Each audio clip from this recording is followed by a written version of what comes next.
तो फिल्म की शुरुआत में हम एक आदमी को देखते हैं जिस कहानी का मेन कैरेक्टर है। उसका नाम ल्यूजिन है, जो एक बहुत ही बड़ी कंपनी और होटल का मालिक है, मगर उसे खाना पीना बहुत पसंद है। वो अलग अलग होटल्स में जाकर वहाँ की हर एक डिश यानी खाने को खाता था। कई साल हो गई थी, मगर आज तक उसे अपनी पसंद का खाना किसी भी होटल में नहीं मिला था। लेकिन उसे जिस भी होटल का खाना पसंद आता था, वो उसे अपने होटल में शामिल कर लिया करता था। आज वो एक होटल का खाना बड़े मजे से खा रहा था, तो उसका मैनेजर कहता है कि आप जितना वक्त खाना खाने में लगाते हैं, उतने देर में तो हम पूरा होटल खरीद सकते हैं। जो सुनकर ल्यूजिन को उस पर बहुत गुस्सा आता है। कहता है कि मेरे लिए खाने पीने से बढ़कर कुछ नहीं है, होटल्स की मीटिंग, खरीदना ना खरीदना कुछ भी नहीं। जिसके बाद वो मैनेजर को इस बात पर अपनी कंपनी से ही निकाल देता है। अब ल्यूजिन जब अपने ऑफिस जा रहा था, तो उसी पार्किंग एरिया में एक लड़की दिखती है जो उसकी गाड़ी पर स्क्रैच कर रही थी, यानी छुरी से गाड़ी पर खुरच रही थी। इस लड़की का नाम शेंग था। वो भी इस कहानी की दूसरी मेन कैरेक्टर है। दरअसल शेंग की दोस्त ने उसे कहा था कि तुम दूसरे फ्लोर पर जाकर वहाँ खड़ी एक ब्लैक गाड़ी पर स्क्रैच कर देना, क्योंकि वो उसके दोस्त की थी जिससे वो बदला लेना चाहती थी। उसने उसे धोखा दिया था। लेकिन अब जब शेंग को ल्यूजिन से पता चलता है कि वो दूसरी नहीं बल्कि तीसरे फ्लोर पर है और ये गाड़ी वो नहीं है जिस पर वो स्क्रैच करने आई है, बल्कि ल्यूजिन की है, तो उसे बहुत बुरा लगता है। इसीलिए वो उसे माफी मांगती है और कहती है, जरा रुकिए 1 मिनट, मैं इसे ठीक कर सकती हूँ। अब वो स्क्रैचेस को तो ठीक नहीं करती, बल्कि और स्क्रैच करती वहाँ एक दिल बना देती है ताकि उसका मूड अच्छा हो जाए। मगर ये देखकर तो ल्यूजिन को और गुस्सा आ जाता है, इसीलिए वो यहाँ से चला जाता है। शेंग अपने दोस्त और अपने डॉग के साथ किराए के घर पर रहती है। वो एक काफी बड़े होटल में शेफ थी, मतलब कि वहाँ खाने बनाया करती थी, मगर उसकी डिशेस, उसके खाने किसी को भी पसंद नहीं थे, क्योंकि वो हमेशा पुराने और आम खाने ही बनाया करती थी। शेंग अपने होटल की मैनेजर को पसंद करती थी। मैनेजर भी उसे ऐसा दिखावा करता है जिसे वो भी उससे प्यार करता है। और आज जब शेंग उसे कहती है कि हमें अपनी बात को आगे ले चलना चाहिए, इन्हें शादी कर लेनी चाहिए, तो मैनेजर इसके लिए साफ साफ मना कर देता है और कहता है कि मुझे तुम जैसी सूखी कमजोर लड़कियां नहीं पसंद, मुझे अच्छी सेहत वाली लड़कियां पसंद है, तो सॉरी, मैं तुमसे शादी नहीं कर सकता। जो सुनकर शेंग का दिल एकदम टूट जाता है। इसके बाद ल्यूजिन उसी होटल में आता है जहाँ की शेफ शेंग थी। अब होटल के वर्कर्स को पता था कि ल्यूजिन एक बहुत ही बड़ी कंपनी और होटल का मालिक है, और अगर उसे यहाँ का माहौल और खाना पसंद आ गया तो वो इस होटल को भी अपने साथ शामिल कर लेगा। तो इसीलिए होटल के सारे वर्कर्स उसके आगे पीछे हो जाते हैं। ल्यूजिन अपने एक साथी और वर्कर के साथ इस पूरे होटल को चेक करता है। जिसके बाद इस होटल का सीनियर शेफ लू को अपने होटल की सबसे मशहूर डिश पेश करता है, मगर लू को वो डिश जरा भी पसंद नहीं आती, इसीलिए वो फौरन उसे उगल देता है। जिसके बाद तो शेफ एक के बाद एक डिश लाकर लू के सामने पेश करती है, मगर अभी भी उसे एक चीज पसंद नहीं आती। जिसके बाद मैनेजर शेंग के पास जाकर उसे कहता है कि क्या तुम कोई ऐसी चीज बना सकती हो जो ल्यूजिन को पसंद आ सके। जिस उनका सीनियर शेफ कहता है कि तो सलाद तक नहीं बना सकती, डिश क्या खाक बनाएगी। जिसके बाद तो शेंग वहाँ पड़ी खाने की हर एक चीज को सूंघने लगती है और एक नई डिश तैयार करने में लग जाती है। काफी सोच समझकर आखिरकार वो एक डिश बना ही देती है, मगर वो ये नहीं जानती थी कि जिसके लिए वो ये बना रही है वो और कोई नहीं बल्कि वो इंसान है जिसकी गाड़ी पर इसने स्क्रैचेस किए थे। और अब जैसे वो उस डिश को खाता है तो एकदम वो दंग रह जाता है, उसकी होश जैसे उड़ गई थी, क्योंकि उसे ये डिश बेहद ही पसंद आती है। और क्योंकि वो खुद भी काफी अच्छा शेफ था, इसीलिए खाने में उसे हर वो चीज महसूस हो जाती है जो शेंग ने उसमें डाली थी। वो बड़े मजे से उस डिश को खाकर खत्म ही कर देता है। उसे खाना इतना अच्छा लगा था कि वो उंगलियां ही चाटता रह जाता है। अब होटल के सारे वर्कर्स, यहाँ तक कि मैनेजर और सीनियर शेफ भी शेंग के डिश की तारीफ करती है और उसकी हौसला अफजाई करते हुए खूब तालियां बजाते हैं। अब ल्यूजिन अपने साथी को कहता है कि मेरी सारी की सारी मीटिंग्स को कैंसिल कर दो, मुझे खाने के लिए अब किसी से नहीं मिलना, मैं अब यही रहूंगा और यहीं का खाना खाऊंगा। अब शेंग को दिखाया जाता है जो काफी दुखी नजर आ रही थी, क्योंकि आज मैनेजर से उसका रिश्ता खत्म हो गया था, जिस वजह से वो काफी शराब पी जाती है। वो होटल की छत पर भी जाकर खूब शराब पी लेती है। उसे इतना नशा हो गया था कि वही बालकनी में गिर जाती है। उसके गिरने की आवाज सुनकर लू वहाँ आता है और उससे पूछता है कि तुम इस वक्त यहाँ हमारी बालकनी में क्या कर रही हो, रुको जरा, मैं अभी पुलिस को बुलाता हूँ। मगर अब क्योंकि शेंग बहुत ही नशे में थी, इसीलिए वो लू का पैर पकड़ लेती है और उसे मैनेजर समझकर कहती है कि तुमने मुझसे शादी के लिए क्यों इनकार कर दिया, क्या मैं तुम्हें इतनी बदसूरत दिखती हूँ, क्या मैं जरा भी प्यारी नहीं हूँ। इतना कहते ही शेंग नशे की हालत में वहीं सो जाती है।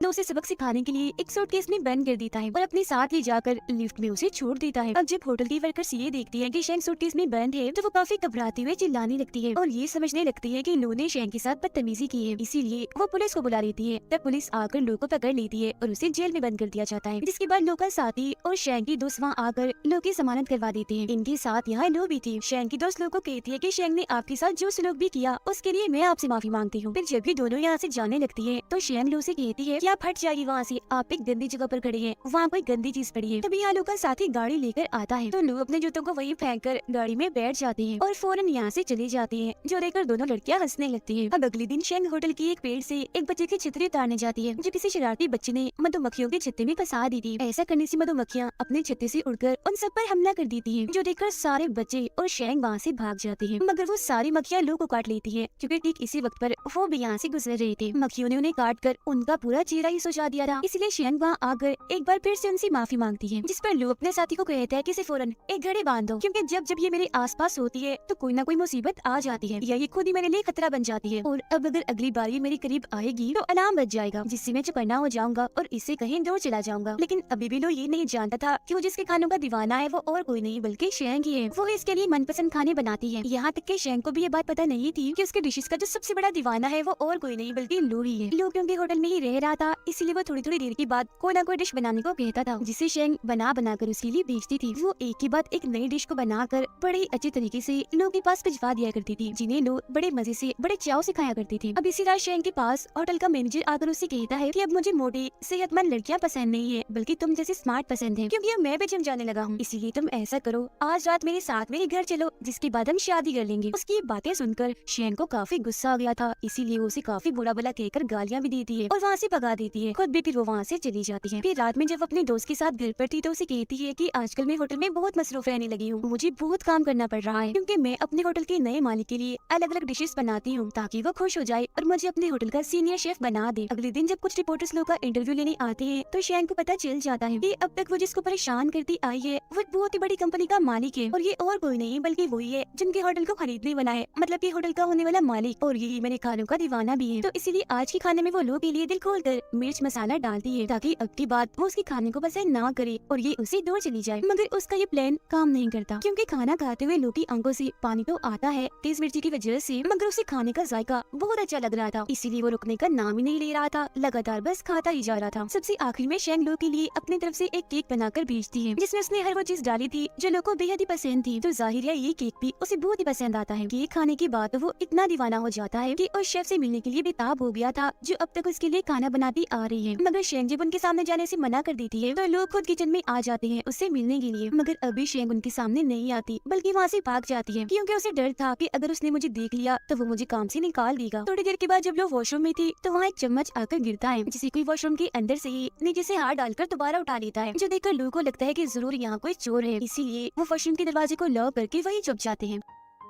अब जब उस वॉशरूम से शेंग बाहर आती है तो चुपके चुपके वहाँ से भागने लगती है। तब लोग उसे पकड़ लेते हैं और गुस्सा करते हुए कहते हैं कि तुम मेरा पीछे करते करते यहाँ भी आ गई, मगर मुझे पता क्यों नहीं चला, कहाँ है घड़ी तुम्हारी, उस पर अलार्म क्यों नहीं बजा। इस पर शेंग कहती है वो असल में इसकी बैटरी लो हो गई है। अब तभी यहाँ एक आदमी आकर जब दरवाजा खोलता है तो शेंग वहाँ से भाग जाती है, मगर जब लोग वॉशरूम में उसकी शेफ वाली शर्ट देखते हैं तो समझ जाते हैं कि यही वो शेफ है जो अब तक मेरे लिए खाने बना रही थी, जिसके खानों का मैं दीवाना हूँ। इसीलिए अगले दिन जब शेंग काम पर आती है तो लोग खुद उससे मिलने चला जाता है और पूछता है कि अब तक तुमने मेरे साथ जो कुछ भी किया क्या वो सब इत्तेफाक था या जानबूझकर तुमने किया था। जिस पर शेंग मासूम सा चेहरा बनाकर कहती है कि नहीं, वो सब इत्तेफाक हो सकता है, मैंने जानबूझकर कुछ नहीं किया। इसके बाद लोग उसे केक बनाने का कहकर वहाँ से चले जाते हैं और शेंग उसके लिए बना भी देती है। और जब वो बेटा केक की मजे ले रहा था तो उसके पास उसकी डैड की कॉल आती है जो उसे कहती है कि तुम अभी तक वहाँ शंघाई में क्या कर रही हो, जल्दी से वहाँ का रेट फाइनल करो और किसी दूसरे होटल के लिए निकलो, वहाँ पर मत बैठ जाओ। अपने डैड की ये बात सुनकर लोग काफी उदास हो जाता है, क्योंकि उसे सिर्फ शेंग के हाथ का ही खाना खाने में बहुत मजा आ रहा था। अगले दिन जब वो कॉल करके शेंग को खाना बनाने के लिए कहता है तो उसे पता चलता है कि आज शेंग नहीं आई और वो छुट्टी पर है, इसीलिए वो खाने पीने का सारा सामान लेकर शेंग के घर पहुंच जाता है। वो जब बेल बजाता है तो शेंग बाहर आती है जो उसे घर के अंदर ले जाती है। अंदर आकर वो ये देखकर काफी हैरान रह जाता है कि शेंग ने अपने घर का हाल बहुत ही बुरा बनाया हुआ है, क्योंकि घर का सारा सामान इधर उधर बिखरा पड़ा है। उसे वहाँ शेंग का डॉग भी दिखता है। वो फिर खुद ही सोफे पर रखे कपड़े हटाकर बैठ जाता है। वो टेबल पर बहुत सारी किताबें रख लेता है ताकि खाना वो बड़े आराम से खा सके। लो ने शेंग को लॉबस्टर यानी समुद्री झींगा लाकर दिया था पकाने के लिए। इसके बाद शेंग अपने पूरे दिल से डिश को तैयार करके लोग को देती है और जैसे उसके साथ खाना खाने के लिए बैठती है तो लोग कहता है ओह सॉरी, वो दरअसल खाना मैं अकेला खाता हूँ, मुझे किसी के साथ बैठकर खाना खाने की आदत नहीं है, तो तुम ऐसा करो कहीं और जाकर खा लो। जो सुनकर शेंग को अजीब तो लगता है, मगर वो फिर भी अपना खाना लेकर किचन में चली जाती है और पूछती है कि क्या तुम अपने घर वालों और दोस्तों के साथ मिलकर भी खाना नहीं खाते। जो सुनकर लो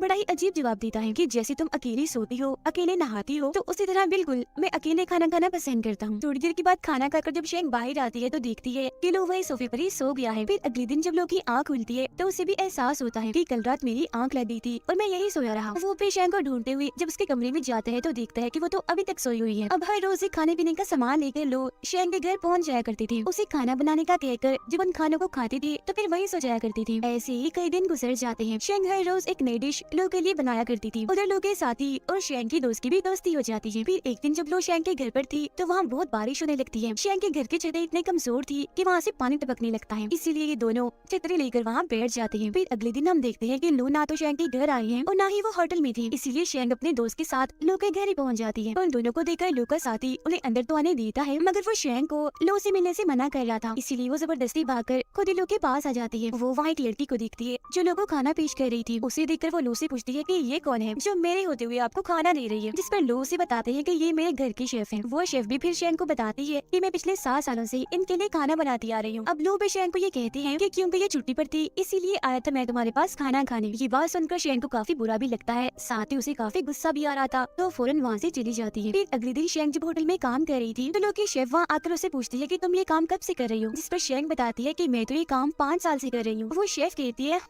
फिर तो तुम अभी मेरे सामने छोटी ही हो, मतलब इतनी माहिर नहीं हो जितनी मैं हूँ, अनाड़ी कह सकते हैं, मगर क्योंकि लोगों को तुम्हारे हाथ का खाना भी पसंद है तो तुम्हें मेरे साथ काम करना चाहिए। हफ्ते में 5 दिन मैं और हफ्ते के आखिर में 2 दिन तुम उनके लिए खाना बनाओगी। वो शैंक को एक लिस्ट बनाकर देती है, यानी कि तुम्हें लोगों को क्या क्या खिलाना है। जिसके बाद वो यहाँ से चली जाती है, मगर उसकी बातों से शैंक को इतना गुस्सा आ गया था कि वो उस लिस्ट को ही फाड़ देती है और फूट कर रोने लगती है, क्योंकि वो नहीं चाहती थी कि उसके अलावा और कोई लोगों के लिए खाना बनाए।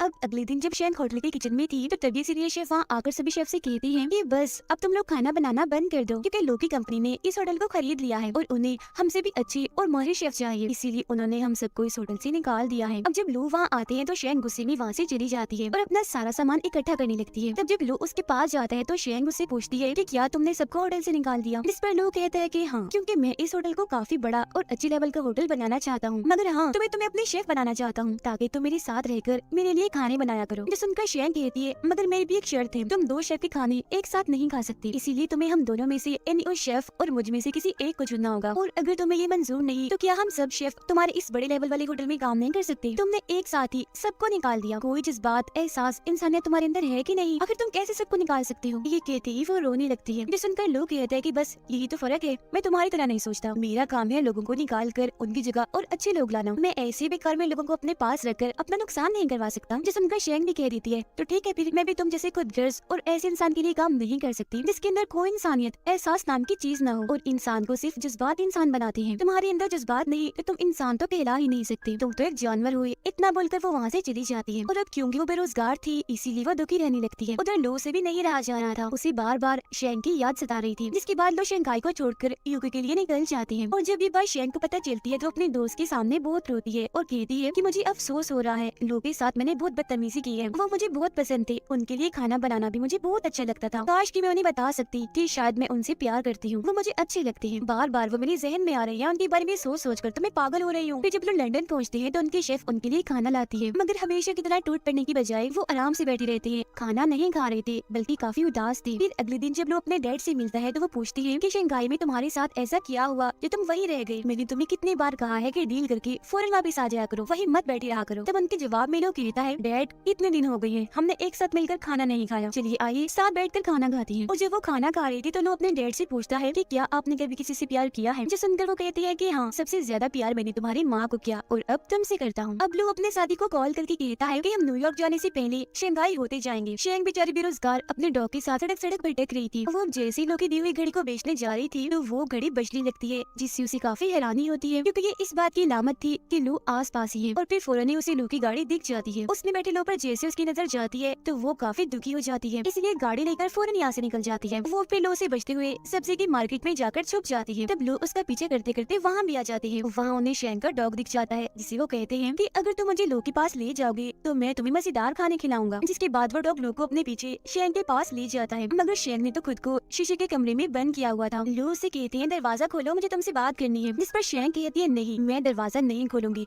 मुझे आपसे कोई बात नहीं करनी क्योंकि मैं आपसे नफरत करती हूँ, चले जाइए आप अपने उसी शेफ के पास, क्योंकि आज के बाद मैं आपके लिए कुछ बनाने वाली नहीं हूँ। जो सुनकर लोग कहती है तुम मेरे लिए सिर्फ एक शेफ ही नहीं बल्कि तुम बहुत ही खास हो, असल में तुम मुझे बहुत ही पसंद हो, इसलिए जल्दी करो दरवाजा खोल दो। जो सुनकर शैंक शर्माने और हंसने लगती है, कहती है नहीं पहले तुम मुझे ये बताओ कि क्या मैं दुनिया की सबसे खूबसूरत लड़की हूँ, अगर आप बताएंगी तभी दरवाजा खोलूंगी मैं। इस पर लो भी कह रही थी कि हाँ हाँ तुम दुनिया की सबसे खूबसूरत लड़की हो। ये सुनकर शैंक को इतनी खुशी होती है कि वो झट से दरवाजा खोल देती है। अब लो उसे यहाँ से लेकर चली जाती है। वो उसे एक घर में लाई थी, जिसके बाद वो दोनों बालकनी में जाकर आकर बैठ जाते हैं क्योंकि ये लोग की पसंदीदा जगह थी। दोनों यहाँ से डूबते हुए सूरज को देख रहे थे क्योंकि ये नजारा देखना दोनों को ही काफी पसंद था। दोनों यहाँ बहुत खुश थे और अब यहाँ आकर वो अपने अपने प्यार का इजहार कर देते हैं। साथ ही एक दूसरे को लेकर जो उनके जज्बात हैं वो भी बता देते हैं। वो फैसला करते हैं कि क्योंकि हम प्यार करते हैं तो जल्द हम शादी कर लेंगे और हंसी खुशी एक साथ रहेंगे। जिसके बाद ये शानदार कहानी इधर ही खत्म हो जाती है।